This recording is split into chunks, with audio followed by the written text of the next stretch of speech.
먼저 봉독하겠습니다. 형제들아, 내가 법 아는 자들에게 말하노니 너희는 그 법이 사람이 살 동안만 그를 주관하는 줄 알지 못하느냐?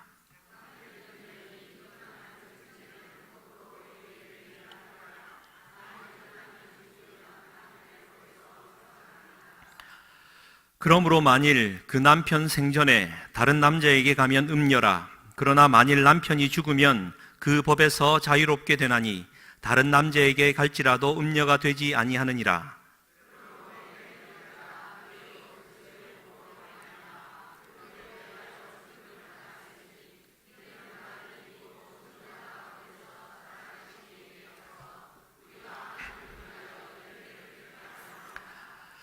우리가 육신에 있을 때에는 율법으로 말미암는 죄의 정욕이 우리 지체 중에 역사하여 우리로 사망을 위하여 열매를 맺게 하였더니 이제는 우리가 얽매였던 것에 대하여 죽었으므로 율법에서 벗어났으니 이러므로 우리가 영의 새로운 것으로 섬길 것이요 율법 조문에 묵은 것으로 아니할지니라.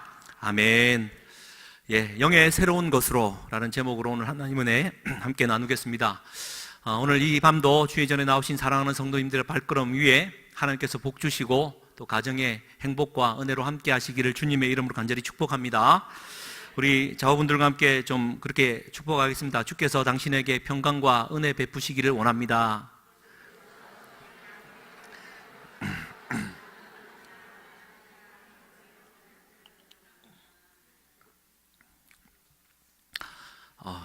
예배 전에 너무 고음의 찬양을 시게 불러가지고 목이 제대로 안 들어오는 것 같습니다. 은혜는 좋은데 이게 좀 진짜 잘 절제를 해야 되는데, 여러분 오늘 말씀의 제목이 영의 새로운 것으로입니다. 그러니까 영의 새로운 것, 그러니까 새로운 영이 아니라 하나님의 영이 임하면 모든 것이 새로워진다라는 뜻입니다. 신선해진다라는 뜻이고요. 뭔가 새롭게 보인다라는 뜻입니다. 묵은 것이거나 식상하지 않다라는 것이죠. 할렐루야. 그래서 오늘 이 말씀도 뭐 길지는 않겠지만 하나님께서 또 신선하게, 할렐루야, 들어보면 어디선가 들어봤던 얘기고 지난주에 했던 얘기가 또 반복이 될 터인데, 여러분 신선하게 들리는 것은 하나님의 영이 이 자리에 우리와 함께하고 있기 때문입니다. 지난주 말씀을 좀 다시 한번 언급하면 거룩함에 대해서 우리가 지금 살펴보았죠. 거룩한 삶은 쉽고 어렵고의 문제가 아니라 사망이나 생명의 문제다라는 것을 짚었습니다. 거룩한 삶을 살아가야 되는 것이죠. 그것을 우리 성경 말씀을 좀 찾아서 좀 정리를 하면 이렇습니다. 마태복음 5장 8절에는 잘 아는 산상수훈의 말씀이 있죠. 마음이 청결한 자는 복이 있나니 그들이 하나님을 볼 것이다. 마음이 청결하다라는 뜻은 마음이 깨끗하다라는 뜻이고, 마음이 깨끗하다라는 것은 거룩하다라는 뜻입니다. 그가 하나님을 본다라는 것이죠. 여기에만 등장하는 말씀이 아니라 히브리서 12장 14절 말씀에는 또 이렇게 기록되어져 있습니다. 모든 사람과 더불어 화평함과 거룩함을 따르라. 이것이 없이는 아무도 주를 보지 못하리라. 모든 사람과 더불어 화평하게 지내는 것, 그것은 거룩하다라는 말로 압축할 수 있고, 거룩하지 못하면 주를 보지 못한다라는 말이 기록되어져 있습니다. 심지어 데살로니가전서 3장 12절 13절에는 이렇게까지 기록을 합니다. 12절에는 이렇습니다. 주께서 우리가 너희를 사랑함과 같이 너희도 피차간과 모든 사람에 대한 사랑이 더욱 많아 넘치게 하기를 바란다. 그리고 13절 같이 한번 읽겠습니다. 시작. 너희 마음을 굳건하게 하시고 우리 주 예수께서 그의 모든 성도와 함께 강림하실 때에 하나님 우리 아버지 앞에서 거룩함에 흠이 없게 하시기를 원하노라. 이 말씀을 좀 띄워주십시오. 보십시오. 그의 모든 성도와 함께 우리 주님이 강림을 하신다. 마지막 순간을 말하고 있습니다. 마지막 때에, 그때에 우리 주님께서 보시는 한 가지는 우리 아버지 앞에서 거룩함에 흠이 없게 하신다. 거룩함에 흠이 있는지 없는지를 마지막 순간에 보시는데, 바울의 고백으로는 흠이 없게 하기를 바란다라는 축복문이, 기도문이 적혀 있는 거죠. 그리고는 데살로니가전서 4장 3절에 그냥 그대로 못을 박습니다. 같이 한번 읽겠습니다. 시작. 하나님의 뜻은 이것이니 너희의 거룩함이라. 곧 음란을 버리고. 하나님의 뜻은 뭐라고요? 거룩함입니다. 거룩함, 성화, 이것은 하나님의 뜻입니다. 다시 한번 강조합니다. 쉽지 않아요, 목사님. 그래요, 쉽지 않습니다. 그러나 오늘 말씀에 여러분, 이 쉽지 않은 상황의 삶이 즐겁고 기쁘고 쉬워질 수 있는 힘이 뭐라고요? 영의 새로운 것으로 살아가는 것입니다. 이제 오늘 말씀의 핵심인데요. 다시 한번 말씀을 좀 정리하면 이렇습니다. 로마서 1장부터 5장까지가 하나님께서 우리를 위하여 죄인 되었을 때 미리 죽어주심으로 우리를 위한 자기의 사랑을 확증하셨고, 그것을 믿음으로 말미암아 우리가 죄인이지만 의롭다 칭함을 받는다. 곧 칭의에 대해서 얘기를 하고 있다라고 살폈고요. 6장부터 이제 8장까지가 거룩한 삶에 대해서 이야기한다. 물론 이걸 도식화하는 것은 할렐루야. 불 좀 먹고 하겠습니다.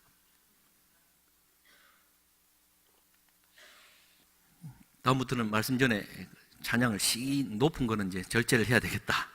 그런 교훈을 좀 이렇게 도식화하는 것은 좀 위험합니다만, 그래도 우리가 말씀을 좀 더 쉽게 이해하기 위한 방편입니다. 수요일 날 윤지성 목사가 징이 성화라고 얘기했는데 다른 목사님은 다르게 얘기하던데요. 그럴 수 있습니다. 그분이 잘못된 거예요. 할렐루야. 그러니까 잘하고 이런 게 떠나서 좀 쉽게 이해하는 겁니다. 그런데 이제 6장부터 8장까지 성화, 거룩함을 이야기하면서 두 가지 비유로 출발을 했죠. 첫 번째가 곧 세례였습니다. 세례. 두 번째가 종, 곧 노예에 대한 비유이죠. 그러니까 세례에 대한 비유는 그렇죠. 물에 잠기고 다시 일어나는 것처럼 내가 죽고 그리스도와 연합하여서 내가 그와 함께 죽고 그리스도와 연합하여 그와 함께 부활한다라는 뜻입니다. 그 말은 과거의 죄에 대하여 내가 죽고 또 앞으로 하나님께 대하여 이제 주님의 부활과 더불어 내가 새로운 생명과 함께 살아난다라는 뜻입니다. 그래서 로마서 6장 11절에는 이렇게 기록되어져 있죠. 제가 한번 읽어드리겠습니다. 이와 같이 너희도 너희 자신을 죄에 대하여는 죽은 자요 그리스도 예수 안에서 하나님께 대하여는 살아있는 자로 여길지어다. 그러니까 항상 동시성이 있습니다. 죄에 대해서 죽었으면 하나님께 대하여 살아있는 자가 되어야 된다라는 것이죠. 두 번째 비유는 노예, 종이었습니다. 아시죠? 불의의 종, 불법의 종, 죄의 종, 이렇게 살지 않고 의의 종, 순종의 종, 하나님의 종으로 살아가야 된다라는 것. 할렐루야. 하나님의 종으로 살아가다가 때로는 죄의 종이 좀 될 수 있지 않습니까? 라고 그럴 수도 있죠. 그러나 그럴 수 있습니까? 그럴 수 없느니라. 기억하셔야 됩니다. 세례의 비유나 이 종, 노예의 비유를 통하여 거룩함에 대해서 지금 우리에게 알려주고 있어요. 어떻게 살아가야 되느냐라는 얘기인데, 오늘 7장에 넘어오면서 사도 바울은 한 가지 더 이제 조금 더 나아갑니다. 거룩하게 산다라는 문제에 있어서 여러분 율법이 빠질 수가 없습니다. 이 율법을 어떻게 보느냐, 그 율법을 어떻게 지키느냐를 가지고 거룩한 삶을 지금 이야기하고 있는 것이죠. 그래서 6장 15절에 물론 1장부터 지금까지 오면서 율법에 대한 얘기들은 중간중간에 많이 있었습니다. 근데 이제 6장 15절에 마지막에 나온 얘기인데요. 그런즉 어찌하리요? 우리가 법 아래에 있지 아니하고 은혜 아래에 있으니 죄를 지으리요? 그럴 수 없느니라. 그러니까 보십시오. 그리스도와 연합하여 세례를 받은 자, 하나님의 종, 의의 종, 순종의 종이 된 자는 율법 아래에 있지 않고 은혜 아래에 있는 자다라는 말로 율법에 대해서 이미 한번 언급을 했다라는 말이죠. 그리고는 이제 7장에 넘어오면서 율법을 이야기하면서 세 번째 비유가 등장합니다. 무슨 비유입니까? 결혼 비유, 부부 비유죠. 오늘 말씀을 한번 좀 보십시오. 7장 1절에 이렇게 말을 하지요. 형제들아, 내가 법하는 자들에게 말하노니 너희는 그 법이 사람이 살 동안만 그를 주관하는 줄 알지 못하느냐. 살아있는 사람한테만 법이 적용된다라는 거죠. 그 사람이 죽어버리면 법은 더 이상 소용없다. 그러면서 이제 2절에 이렇게 기록을 합니다. 남편 있는 여인이 남편 생전에는 법으로 그에게 매인바 되나 만일 그 남편이 죽으면 남편의 법에서 벗어난다. 옛날에는 남편 자체가 여인에게는 법 아닙니까? 이혼을 해도 남편이 결정을 하는 거예요. 그러니까 지금 여인과 관련해서 지금 남편에 대한 이야기를 지금 하고 있습니다. 3절에요. 그러므로 만일 그 남편 생전에 다른 남자에게 가면 음녀라. 맞습니까? 할렐루야.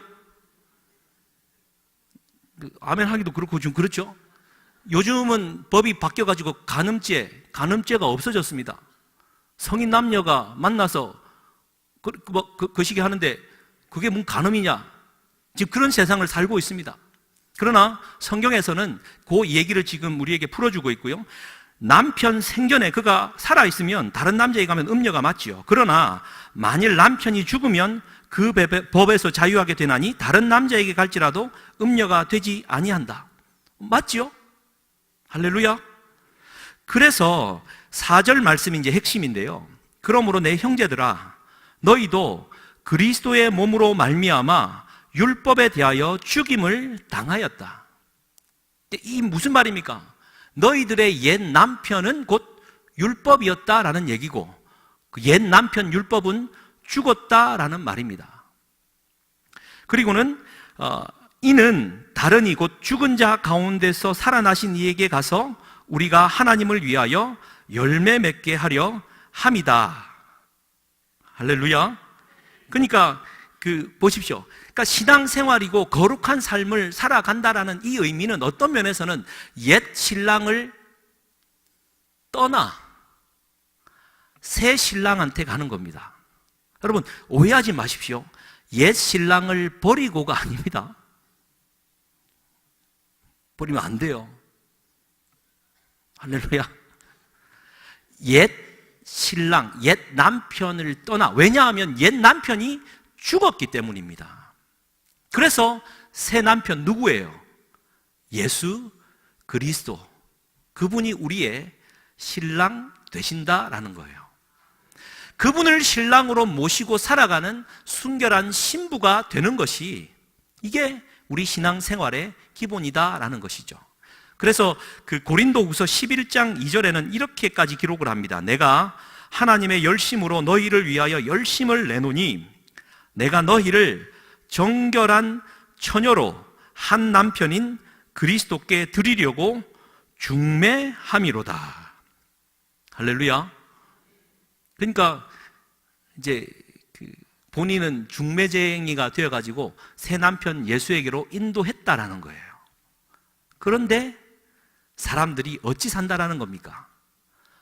율법의 매인 그대로 신앙생활의 문을 들어왔지만 두려움에, 의무감에, 책임감에 쩔어 신앙생활이 힘겹고 어렵고 그 율법 조문에 묵은 것으로 말미암아 신선함도 없고 괴롭고 힘들 뿐이었다라는 겁니다. 또 내 마음속에는 나는 이렇게 나름대로 그냥 잘 맞춰서 생활하고 있는데 갓 온 신자가 말이지 은사를 받을 건 다 받아 누리고 막 힘있게 생활하는 거 보면 또 좀 질투도 나고 막 헌금 열심히 하고 생활은 내가 잘하는 것 같은데 하나님의 마음은 내게서 먼 것 같고 또 그리 살지 못하는 사람을 바라보면 정죄하고 뭔가 이 신앙생활에 율법의 조문에 묵은 것들이 내 안에 때처럼 끼인단 말이죠. 여러분 그러합니까? 수십 년 신앙생활 하다 보니까 뭔가 묵은 것들 때문에 뭔가 이게 불편함들이 좀 있으십니까? 지난주의 신앙생활보다 이번 주의 신앙생활이 훨씬 더 좀 새롭고 그렇습니까? 사랑하는 성도님들, 지난주에 저의 모습과 이번 주에 저의 모습이 좀 달라 보입니까? 저는 기분이 좀 달라 보이는 것 같아요. 그러니까 늘 강조하지만 성령 충만이 뭔가라는 것에 대해서 늘 하나님 앞에 기도하고 갈구하고 있는데요.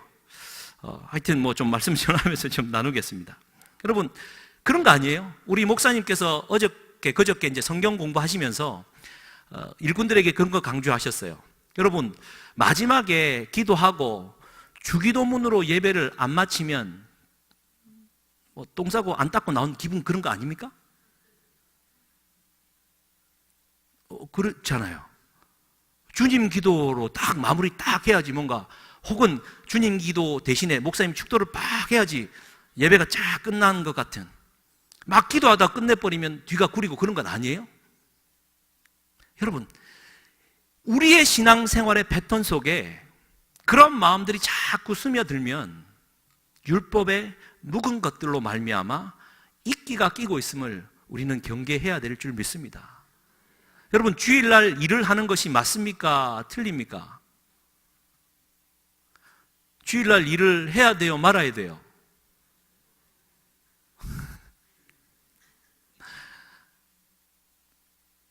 이거 갖고 고민하고 있으면요 율법의 묵은 조문의 때 가운데 있는 겁니다. 왜요? 영의 새로운 것이 들어오면요 고민하지 않아요. 이게 고민이 안 되는 겁니다. 왜요? 하나님 중심의 삶이기 때문에. 예수님이 이렇게 말씀하지 않습니까? 안식일 날 성전에 손 마른 사람이 들어왔어요. 그가 들어와도 안 되는데 들어왔어요. 그랬더니 바리새인들과 율법사들이 얘기를 합니다. 궁시렁궁시렁 되니까 예수님이 막 치유사역이 일어나니까 안식일 날 고치나 안 고치나 지켜보고 있거든요. 그래서 예수님이 일어나라 말씀하시곤 사람들에게 말합니다. 안식일 날 손 마른 자를 치유하는 것이 옳으냐 그러냐. 그래 놓고는 예수님이 고치셔요. 주일날 일을 하셨어요. 어느 안전이라고? 예수가 주일날 치유 일을 했어요. 왜입니까? 율법을 어긴 겁니까? 율법을 완성한 겁니까? 율법이 무엇입니까? 하나님을 사랑하고 내 이웃을 내 몸과 같이 사랑하라는 것이 율법의 내용 아닙니까? 영의 새로운 것으로 충만한 예수 그리스도는 율법을 어긴 것이 아니라 율법을 완성하며 그리스도의 사랑을 실천하는 일에 매진했다라는 겁니다. 그러니까 여러분 마음을 강팍하게 안 가지시기를 주님의 이름으로 간절히 축복합니다. 요즘 들어서도 그렇고 옛날에도 그렇습니다. 특히 이제 청년들 같은 경우, 또 중고등부 학생 제가 가르칠 때도 그랬습니다. 나는 이제 고3이 되니까 임원 못해요. 이제 나는 임용 시험을 준비하니까 내년 임원을 못합니다. 교사에도 다 빠지겠습니다. 집안에 큰 문제가 내년에는 많을 것 같기 때문에 내년에는 일꾼 제가 못 섬깁니다. 여러분, 이 말이 자기를 정당화합니까? 잘 생각해 보셔야 돼요.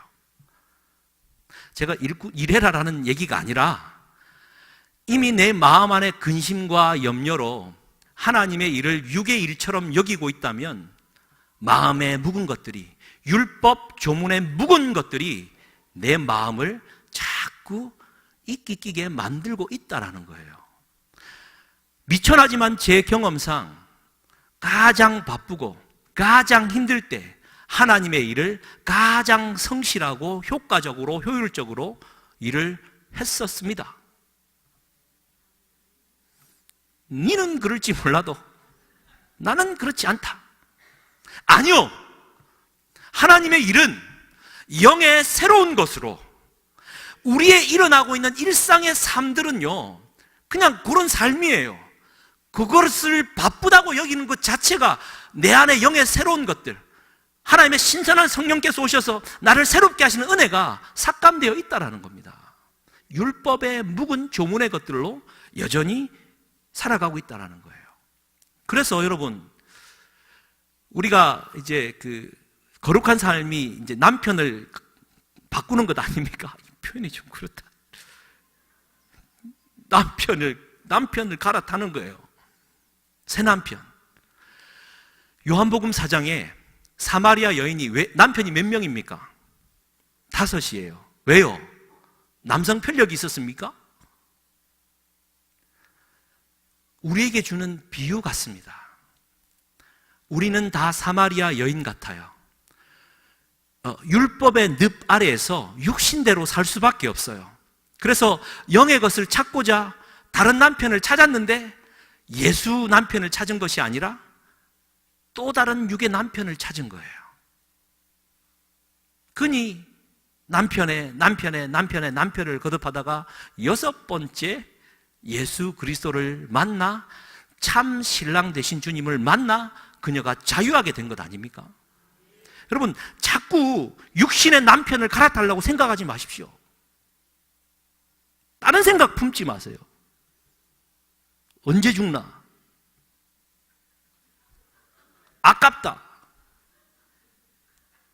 할렐루야.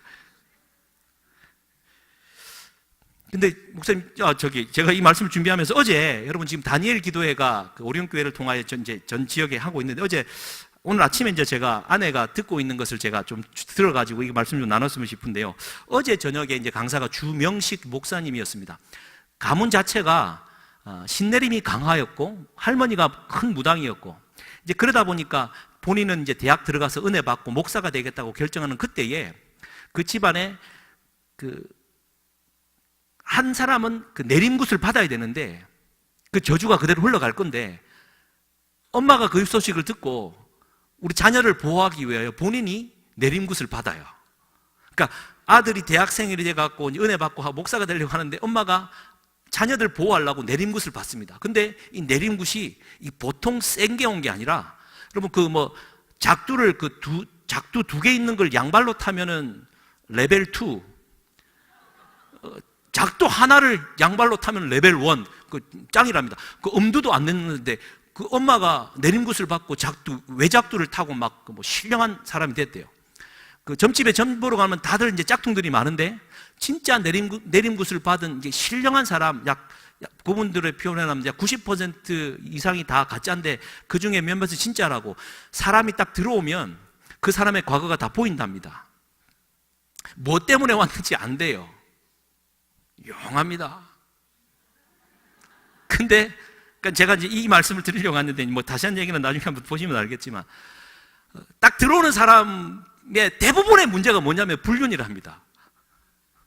언제 어디서 어떤 일을 했는지 다 보인대요. 여러분 신기하지 않습니까? 귀신같이 알아맞힌더라 그렇게 표현하던데 점 보러 오는 사람들만 그러합니까? 얼마 전 인천에 있는 한 교회 목사님 아들이 20명에 해당하는 성도를 성추행하고 교인들 안에서는 예수 믿고 살아간다라는 사람들 사이에서는 하나님만 몰라요. 하나님 있는지 없는지 생각지도 않고 그렇겠지만 다 그러고 사는 거예요. 신랑 되신 우리 주님 한 분만 의지할 수 있는 영의 새로운 마음들이 우리 안에 일어날 수 있기를 주님의 이름으로 간절히 축복합니다. 옛 신랑 율법은 죽었어요. 우리는 은혜 아래 있어요. 근데 그러면 율법 자체가 파괴된 겁니까? 아니죠. 잘 아시는 대로 마태복음 5장 17절 아시는 말씀이니까 제가 한번 읽어드립니다. 내가 율법이나 선지자를 폐하러 온 줄 생각하지 말라. 폐하러 온 것이 아니요 완전하게 하려 함이라. 로마서 3장 31절에 이런 말이 기록되어 있습니다. 그런즉 우리가 믿음으로 말미암아 율법을 파기하느냐? 그럴 수 없느니라. 도리어 율법을 굳세게 세우느니라. 그리고 이제 오늘 적지는 않았지만 로마서 이제 여러분 성경책에 보면 7절하고 12절에 이렇게 기록되어 있습니다. 7절은 제가 안 읽어도 되겠고 12절에 이렇게 기록되어 있습니다. 1호 보건대 율법은 거룩하고 계명도 거룩하고 의로우며 선하도다.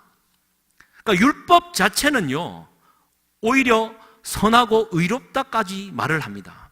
주님은 율법을 파기하러 온 것이 아니라 율법을 완성하러 오셨다라고 말을 합니다. 또한 요한복음 14장에 나의 계명을 지키는 자라야 나를 사랑하는 자다. 요한일서 5장 하나님을 사랑하는 것은 이것이니 우리가 그의 계명들을 지키는 것이라. 마태복음 19장 17절 예수께서 이르시되 어찌하여 선한 일을 내게 묻느냐? 선한 이는 오직 한 분이시니라. 네가 생명에 들어가려면 계명들을 지키라. 그러면 아니 율법을 폐기했다고 말하면서 율법을 또 지키라니요. 우리는 여기에서 한 가지 결론을 내릴 수 있습니다. 여러분, 율법은 파기하는 것이 아니라 지키는 겁니다. 근데 힘써 내가 지키는 것이 아니라 그분의 은혜로 율법은 지켜지는 거예요. 그러니까 율법 위에서 내가 살아가는 겁니다. 그러니까 흔한 표현으로 저 사람은 법 없이도 살 사람이다. 하나님의 영의 새로운 사람이 되어지면 율법 가지고 그 사람을 갖다 댈 게 없다라는 말이에요. 여러분, 그런 신앙의 단계에 이르르고 싶지 않으십니까? 끊임없이 노력한다고 되던가요? 그래서 우리 그분의 성령의 충만함을 구해야 되는 것이죠. 참 묘한 건데요. 여러분, 지금 우리 해운대 백병원 중환자실에 윤창호 군 지금 입원해 있는 거 아시죠? 9월 25일 날 사고를 당했으니까 지금 약 한 6주 정도가 흘렀습니다. 여전히 처음에는 붓기가 많이 있었는데 이제 붓기는 많이 빠졌지만 무의식적인 근육 반응이 있어갖고 좀 희망을 가졌지만 이제 그것마저도 지금 사라졌지만 그래도 몸은 따뜻한 채 기도의 희망의 끈을 놓치지 않고 있습니다. 이제 음주운전 때문에 거의 내사 직전 상황인데요. 그래서 한 국회의원이 음주운전 처벌 강화의 법을 발의를 했습니다. 그럼 국회의원들은 법을 만드는 사람들 아닙니까? 참 잘했다 하고, 근데 이제 국회의원 300명 중에 그 법에 한 100여 명 정도만 사인했다라는 게 좀 아쉽긴 하지만 어쨌든 발의를 했는 그 국회의원이 음주운전으로 잡혔어요. 오늘 공교롭게 신방을 갔는데 이제 기도하고 들어가려는 찰나에 어디 좀 유명한 사람 같은데 그 국회의원이 우리 창호 형제 부모님을 만나서 사과하고 또 면접 보고 저랑도 잠깐 인사를 했는데 자기 매형이 목사라고 그래서 그러시냐고 어쩌라고 좀 똑바로 하지 이제 뭐 그런 말을 해야 되는데 제가 그런 말을 못하고 예 그래 좀 소심하게 그래 나왔습니다. 사랑하는 성도님들, 우리가 그런 존재예요. 이건 안 된다라고 법을 만들어 놓고 결국 본인은 그 법에 저촉이 되는 게 우리의 실존입니다. 그분을 뭐라 말할 필요도 없어요. 우리가 그런 자입니다. 율법을 이기는 자가, 그러니까 율법이 지켜지게 되도록 내 삶이 거룩해지지 않는다면 똑같은 위치에 있는 겁니다. 마틴 루터가요, 지난주도 이제 종교개혁 501주년이라고 해서 말했는데, 전통적인 이제 수도사의 서원을 하고 청빈하고 순결하고 순종의 삶을 살겠다라고 말을 했는데, 여러분 아시죠? 마틴 루터는 이 죄에 대해서 결벽증이 있는 사람이었습니다. 저는 성스럽고 경건한 수도사가 되고 싶었고 미사 외에 기도를 위해 열심히 준비했습니다. 하지만 제가 가장 열심일 때 저는 의심하는 자로서 제단 앞에 갔고 의심하는 자로서 제단에서 나왔습니다. 회개를 하고 난 뒤에도 또 의심했습니다. 나의 죄. 그래서 그때 이제 고해 신부로 있던 요한 폰 슈타우피치라는 이 상관 이 수도사가 하도 고해성사하러 자주 오니까 이제 이렇게 말했다고 이제 글에는 기록되어 있습니다. 자네의 그 하찮은 죄는 그냥 두게. 하나님이 자네에게 화가 나신 것이 아니라 자네가 하나님께 화를 내고 있다네. 돌아가게. 끊임없이 자기 죄에 대해서 고백을 하고 어떻게 해결할지 몰라하고 있다가 그의 마음 안에 오직 의인은 믿음으로 말미암아 살리라. 여러분, 그 마틴 루터의 종교개혁이나 그의 정신이 어느 순간인가 그가 똑똑했기 때문에 한 방에 나온 겁니까? 끊임없이 자기 죄하여 그 윗사람이 귀찮아서 지금 당신이 화를 내고 있는 거야. 하나님이 화를 내고 있는 거야. 모를 정도로 죄에 대하여, 거룩한 삶에 대하여 자기를 쳐서 복종하는 끝에 하나님께서 은혜를 더하여 주셔서 그 진리의 말씀이 깨달아진 것 아니겠습니까? 그러니까 우리의 삶이라는 것이 거룩한, 그러니까 영의 새로운 마음으로 날마다 신선한 은혜가 있어야 됩니다. 그러니까 똑같은 예배가 매주 되고요, 뭐 새벽마다 예배가 있고 수요일, 금요일, 뭐 주일 예배가 계속되고 있는데 오늘도 예배가 돌아왔구나, 이게 아니라 예배 때마다 새로운 은혜가 있다라면 성령의 새로운 것들로, 율법의 묵은 조문의 것들이 아니라 새로운 것들로 충만해진다라는 것입니다. 그것은요, 여러분, 좋은 나무여야지만 좋은 열매가 맺힙니다. 할렐루야. 나쁜 나무는 나쁜 열매를 맺습니다. 그런데요, 나쁜 나무이지만 간혹 좋은 열매가 열립니다.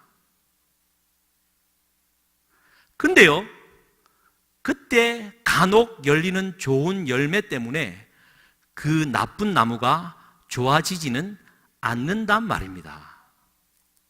그 나무는 결국 나쁜 열매들로만 주렁주렁 맺힐 뿐입니다. 좋은 나무로 서기 위하여 영의 새로운 것들로 충만해지는, 사람 존재 자체가 확 바뀌는 성령 충만의 은혜가 있어야 됩니다. 오순절 다락방 사건, 여러분 아시죠? 성령이 불과 같이 임하였습니다. 그들이 다른 방언으로 은사가 나타났어요. 베드로와 요한이 설교를 하고 많은 사람들이 돌아왔어요. 근데 그 당시에 오순절 성령 강림 사건의 가장 큰 변화의 핵심은 4장 후반부에 믿는 사람이 다 모든 물건을 서로 통용하고 재산 소유를 다 팔아 각 사람의 필요에 따라 나눠주며 날마다 마음을 같이하여 성전 모이기에 힘쓰고 집에서 떡을 떼며 기쁨과 순전한 마음으로 음식을 먹고 하나님을 찬미하며 온 백성에게 칭송을 받게 되었다. 그 전에 살던 삶의 패턴이요, 완전히 바뀌어져 다른 패턴으로 살게 되었다라는 뜻 아닙니까? 이게 성령의 삶, 성령 충만한 삶, 거룩한 삶이더라라는 겁니다. 다시 아까 중간에 던진 말씀처럼 지난주보다 제가 더 좀 성령 충만한 것 같지 않습니까? 할렐루야.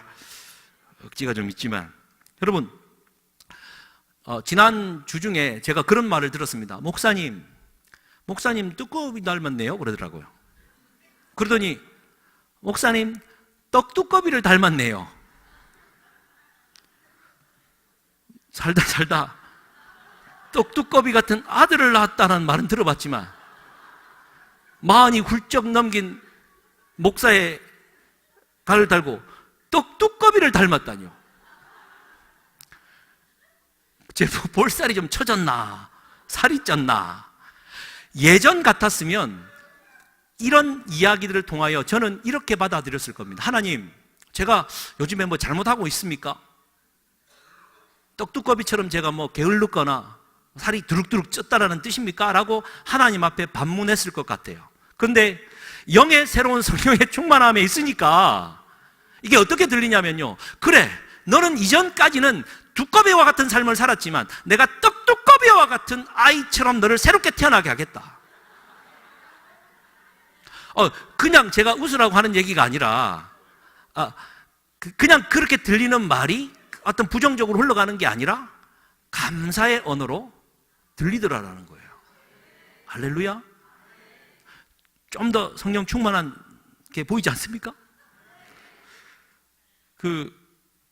그저께 사무실에 있었던 일입니다.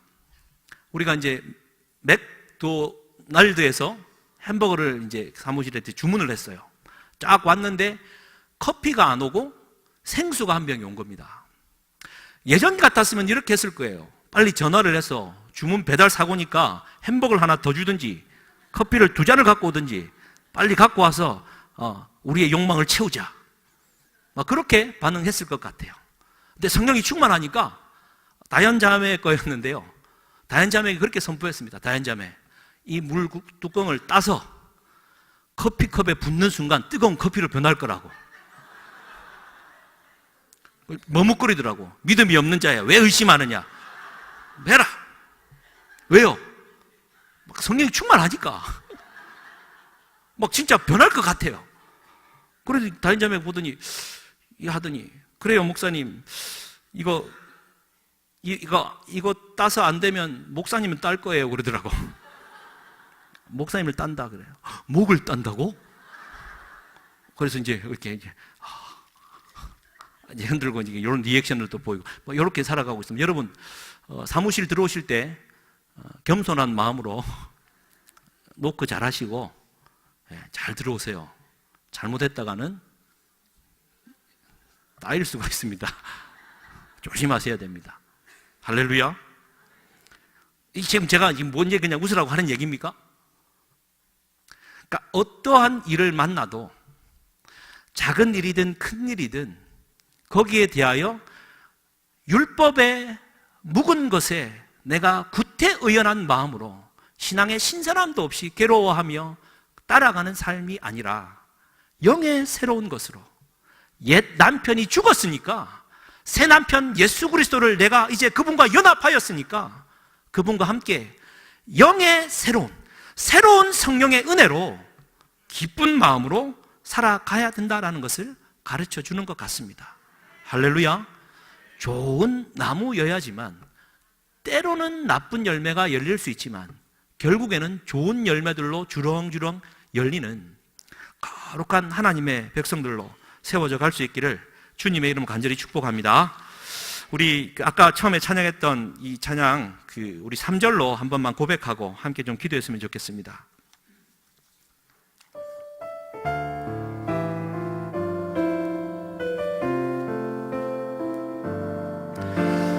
내 영혼 속에 주 예수 오셔서 내 죄와 허물 사신 내 주님을 사랑해. 아멘. 주님, 골고다 언덕, 골고다 언덕, 그 험한 십자가, 그 험한 십자가 늘 기억하며 감사하겠습니다. 늘 기억하며 감사하리. 날 대속하신 그 사랑,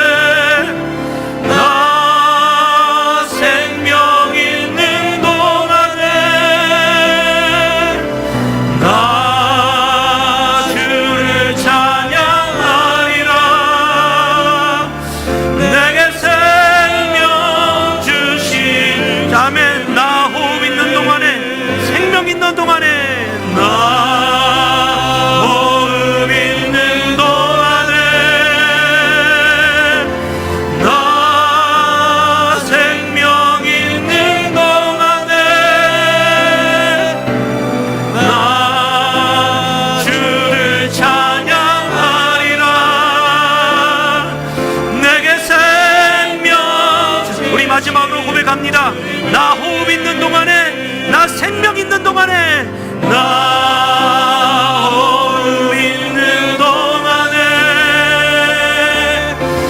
나 생명 있는 동안 거룩한 삶으로 주를 찬양하겠습니다. 나 주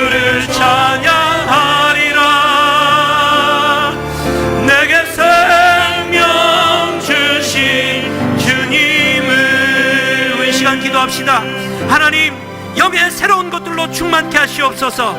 내 삶에 지루하고 또한 어렵고 힘든 터널을 통과하고 있습니까?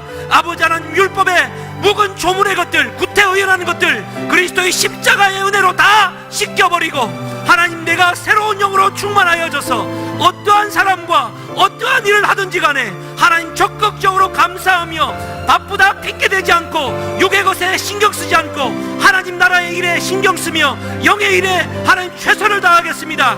주여 한번 부르짖고 기도하시겠습니다. 주여, 살아계신 하나님 아버지여, 감사합니다. 하나님의 영으로 충만케 하여 주시옵소서.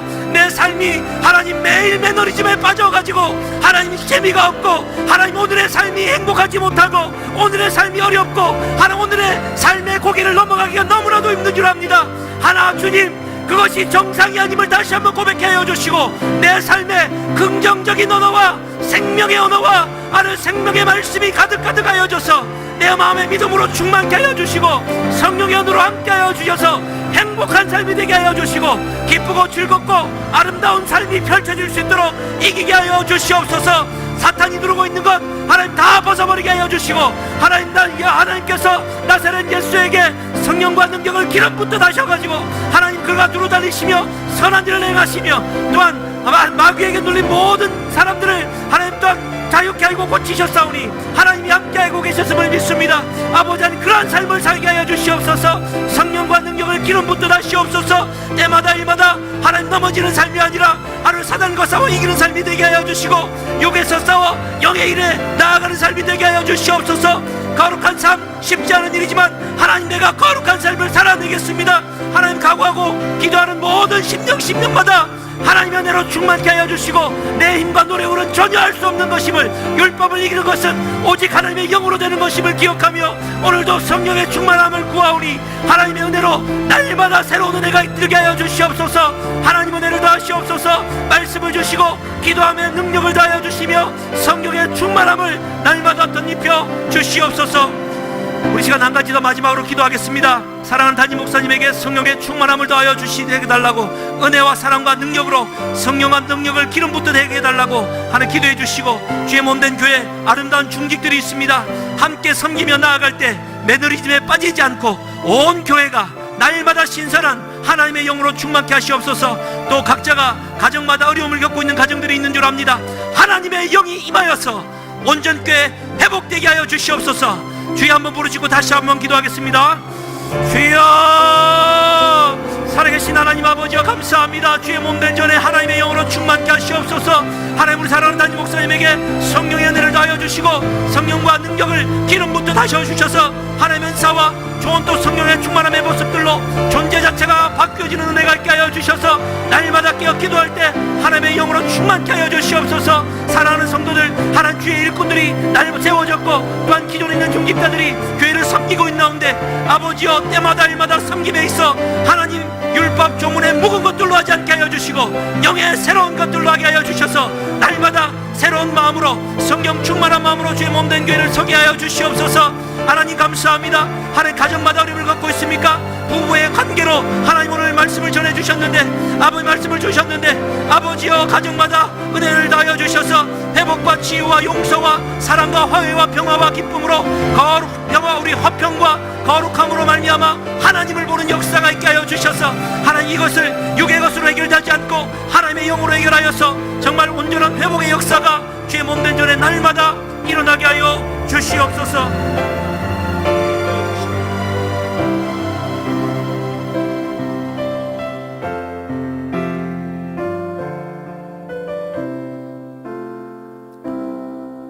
자비하신 아버지 하나님, 감사합니다. 저희들의 생명을 연장시켜 주시고 아직도 사명이 남아있기 때문에 우리를 주여 이 세상에 생존하게 하신 줄로 믿습니다.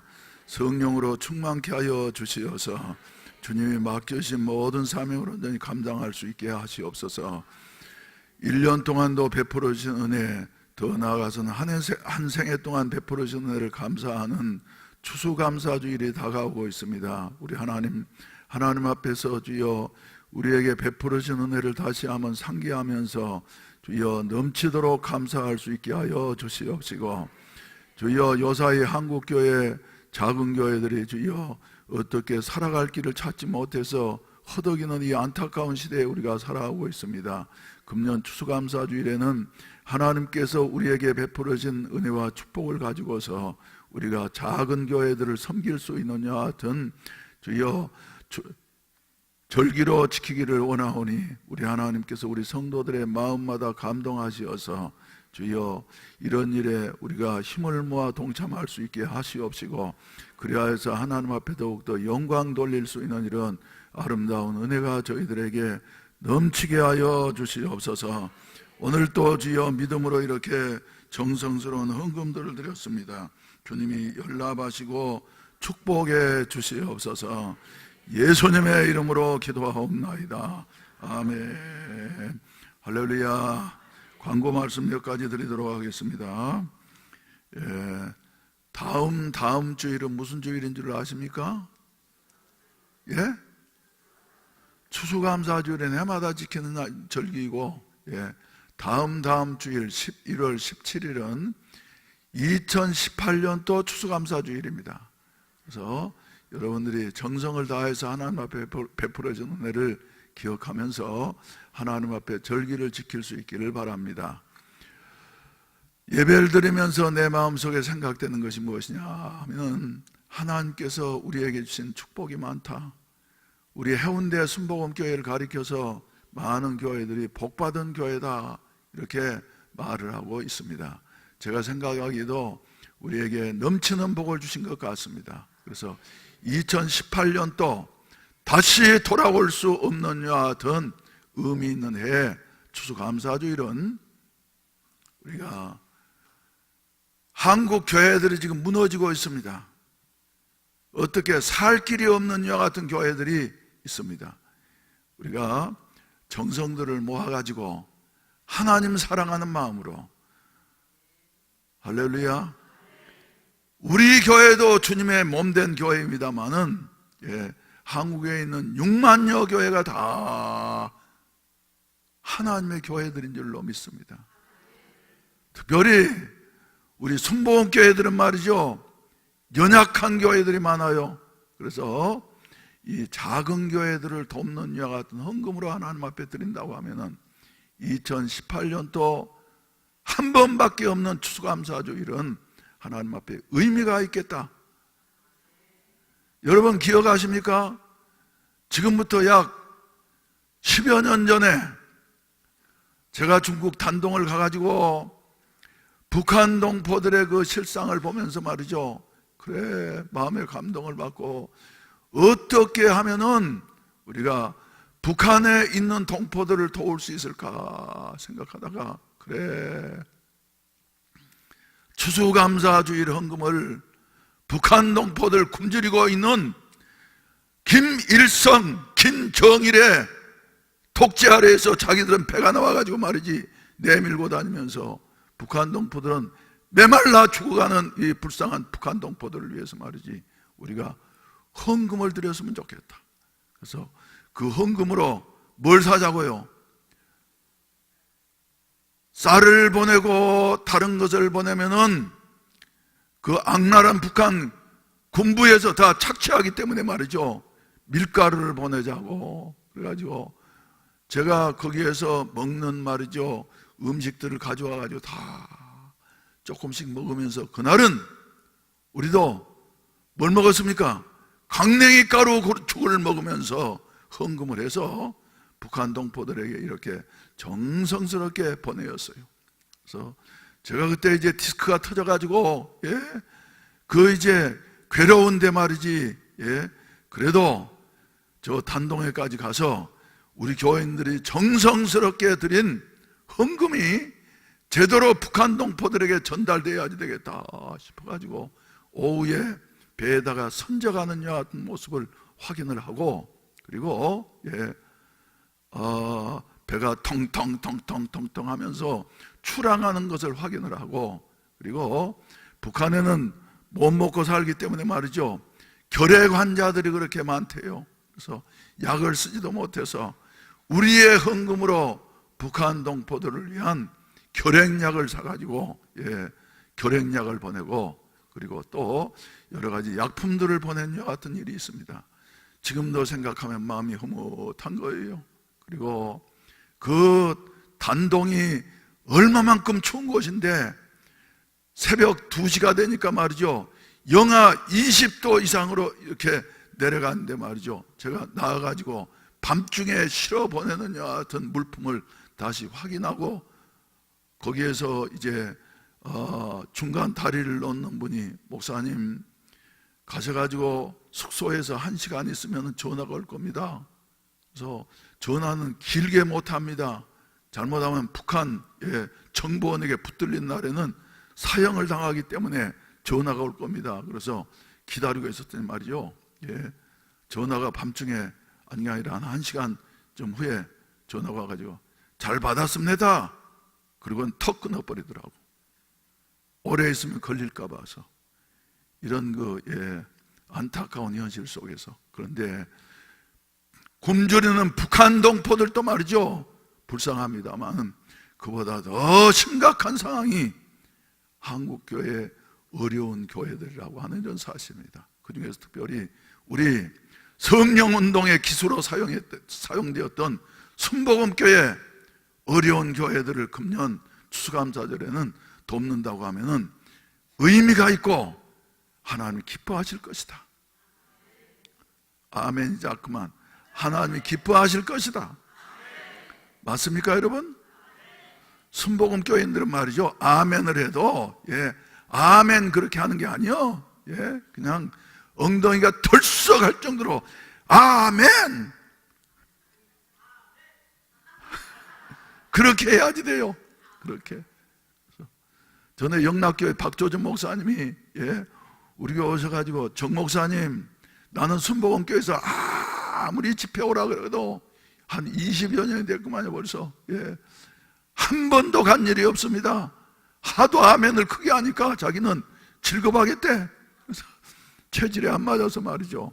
그런데 목사님 교회 와보니까 순복음교회도 올만하다고. 근데 박조준 목사님이 우리 교회 오시게 된 건 말이죠, 그냥 우연히 초청한다고 온 게 아니에요. 어떻게 하면 박조준 목사님을 우리 교회 한번 모실까 하다가, 그래가지고 공수부대, 저 뭡니까, 특전사 사령부 군종참모한테 말이죠, 내가 부탁을 해가지고, 처음엔 안 된다 그러는데 또 특전사 군종참모라 나서 말이죠, 저 하고 또 하고 그러더니 마침내 승낙을 받아가지고 우리 교회 처음으로 오셔가지고, 그래서 그런데 그 박조준 목사님도 순복음교회 가면 아멘을 너무 크게 해서 말이죠, 저 부담이 돼서 안 갈 정도인데 말이죠, 우리 교회 너무 얌전하게 해서 야단이요. 할렐루야. 하나님이 이렇게 어려운 교회를 우리가 작은 정성을 모아서 돕게 될 때에 하나님이 기뻐하실 줄로 믿으시면 크게 아멘 하십시다. 할렐루야. 이제 지내고 보니까 말이죠, 많이 못했습니다만은, 우리 교회는 80년도 개척하고 난 다음에 크리스마스에는 말이죠, 그때 같이 동참한 분들이 많아요. 내가 기도하는 중에 그래, 첫 번 맞이하는 크리스마스에 어려운 이웃들을 도울 수 있었으면 좋겠다.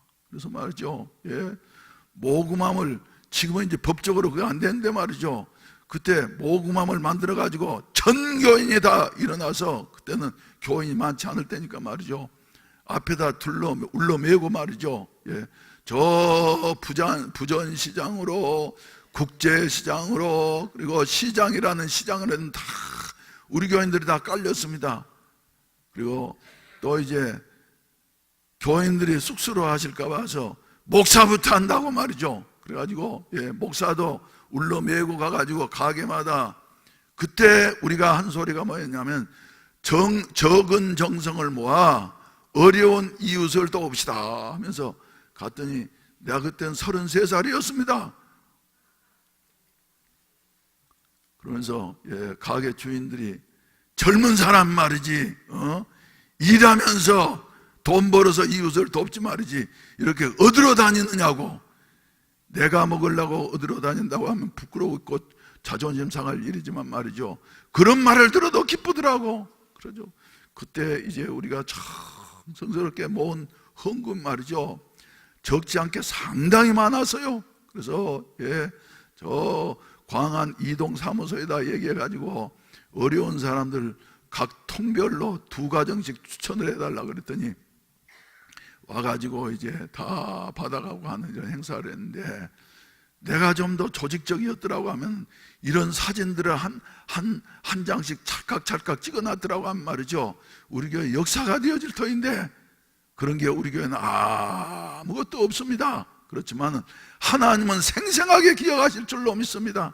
그래서 이웃을 도우려고 하는 같은 마음을 하나님께서 아주 어여삐 보시고 우리 교회를 이렇게 복받는 교회, 복받은 교회, 할렐루야, 자꾸 나누게 되어질 때에 하나님께서 기뻐하시고 우리를 사용해 주실 줄로 믿으시기를 바랍니다. 그래서 한번 따라서 합시다. 우리 교회는 창고교회가 아니고 뭐예요? 창고는 뭐 하는 곳이에요? 자꾸 쌓기만 하는 거예요. 그런데 금년 추수감사절을 맞이하면서 우리 교회는 창고교회가 아니고 파이프교회가 되어졌으면 좋겠다. 그래서 자꾸 흘려보내고 하는 여 같은 교회로 이제 앞으로 사용되어야만 되겠다 하는 여 같은 생각을 하게 되어집니다. 여러분들도 창고가 아니라 흘려보내게 되시기를 주의 이름으로 축원을 드립니다. 그래서 금년은 이제 어려운 우리 교당 교회들을 위해서 우리가 이제 받은 축복을 말이죠, 흘려보내고, 또 그러려고 하면 우리 교회 내에도 말이죠, 어려운 분들이 계시기 때문에 내 눈에 밟혀서 아무 일도 못하면서 말이죠, 이렇게 지내온 것이 저는 조금 안타깝긴 합니다. 그래서 이제 그러고 난 다음에는 그 다음에는 베트남으로도 흘려보내고, 미얀마에도 흘려보내고, 중국에도 흘려보내고, 할렐루야. 지난 금요일 날은 우리 임선우 선교사가 이제 중국에서 갑작스럽게 출국 명령을 받고 돌아와가지고 말이죠, 이제는 그저 중국을 잠시 떠나 있어라, 그런 명령을 받고 말이죠, 떠나 있으면서도 자기가 과연 이제 중국을 다시 들어갈 수 있을까 없을까 하면서 말이죠, 나도 무거운 마음으로 기도하게 되어지고, 그리고 무슨 길이 없을까 이렇게 찾았는데 오늘 기쁜 소식이 왔습니다. 목사님, 중국에 여행 비자를 신청을 했는데 여행 비자가 나왔습니다. 할렐루야, 할렐루야. 그래서 말이죠, 자기는 이제 퇴거 명령이 아니라 잠시 동안 피해 있으라고 하는 여하튼 명령인 줄로 알고, 다음 주 며칠 후면 말이죠, 다시 심양으로 들어가 가지고 장춘에 가서 병원에 가 가지고 월급도 받고 말이죠, 정리를 하고, 그리고 동태를 보고 난 다음에 그 다음 단계를 준비하겠다고 하는 여하튼 소식을 듣고 난 다음에 할렐루야, 할렐루야. 그리고 임선우 선교사한테 혹시 연락하는 사람들이 있으면 말이죠, 거기에 그저 아주 문자 하나하나를 조심해서 이렇게 써야지 됩니다. 왜? 중국 정보당국에서 말이죠, 그 확인해 가지고 붙잡느냐 하여튼 근거로 삼을까 봐서, 그래서 교회라고 하는 말도 말이죠, 못하고 말이지, 기역자하고 히읗자 쓰면 말이죠, 그 글자만 써서 그러면 교회인 줄 알고 말이죠, 선교한다고 하는 말도 말이죠, 선교라는 말을 써서는 안 되고 말이죠, 시옷자하고 기역자하고 쓰면은 이것은 선교로구나 이렇게 이제 연락을 하게 되어지는데 말이죠. 아무튼 우리 임선우 선교사를 위해서 기도해 주시기를 바랍니다. 할렐루야. 그래서 11월 17일 날은 추수감사주일이라고, 특히 우리 교단의 어려운 교회들을 위해서 우리가 정성을 모아서 사랑을 흘려보내는 여하튼 주일로 삼겠다고 하면서 마음을 먹으시기를 바랍니다. 그리고 우리 교회는 말이죠, 확실한 목표가 있습니다. 예, 애니 훈련에서 추구하고 있는 가치 따라잡시다. 기도, 그 다음 뭐예요? 말씀, 그 다음에 세 번째로는 믿음. 그래서 하나님의 나라를 이루어간다. 할렐루야, 할렐루야. 그래서 하나님의 나라를 이루어간다. 그래서 말이죠. 예.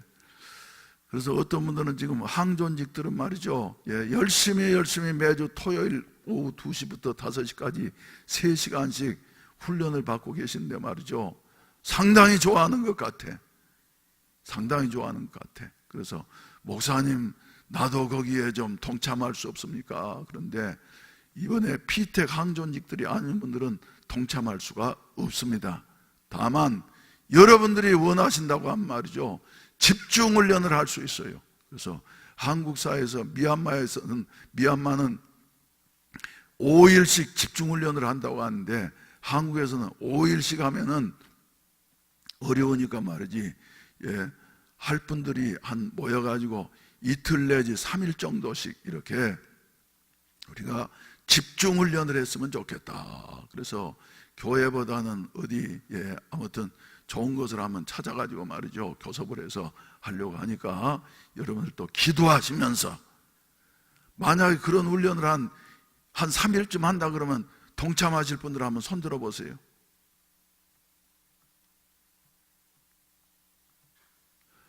이렇게 들지 말고 이렇게 들어, 다른 사람한테 보이게.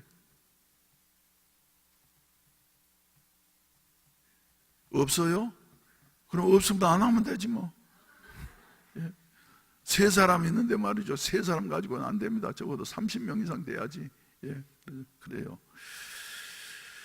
예, 그럼 다 같이 우리 일어나셔서, 예,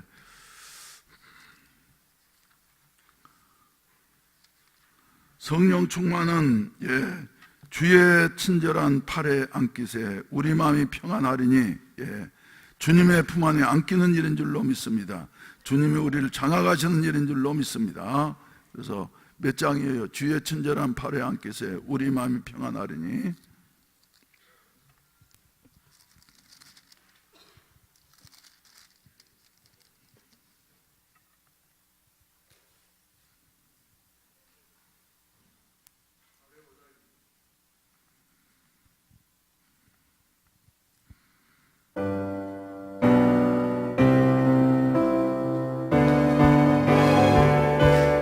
힘차게 부르세요. 주의 친절한 팔에 안기세 우리 마음이 평안하리니 항상 기쁘고 복이 되기를 영원하신 팔에 안기세 주의 팔에 깊으신 팔에 안기세 주의 팔에 영원하신 팔에 안기세 날이 갈수록 주의 사랑이 누룩 광명하게 비치고 전성 같은 변이 가리니 영원하신 팔에 안기세 주의 팔에 깊으신 팔에 안기세 주의 팔에 영원하신 팔에 안기세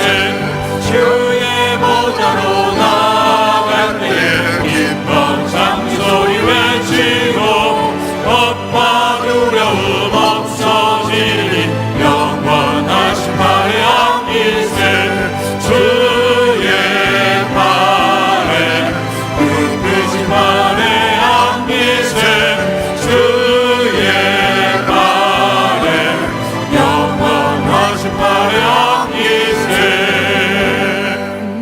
우리 다 같이 주여 삼창하시고 난 다음에 하나님 기도에 힘쓸 수 있는 교회가 되게 하여 주시옵소서. 하나님의 말씀에 집중해서 말씀을 열심히 공부할 뿐만 아니라 말씀을 사도행전적인 일꾼들처럼 열심히 목숨 다해서 증거하는 이와 같은 우리 해운대 순복음교회 교인들이 되게 하시고, 모든 것을 믿음으로 행하게 하시고, 하나님의 나라가 우리의 가슴 속에, 우리 교회 위에 우리 대한민국에 이루어지게 하여 주시옵소서. 이런 하나님의 나라의 건설의 일꾼으로서 주시옵소서. 주여 삼창하시고 난 다음에 기도하시다가 자유롭게 하시겠습니다. 주여 주여 주여.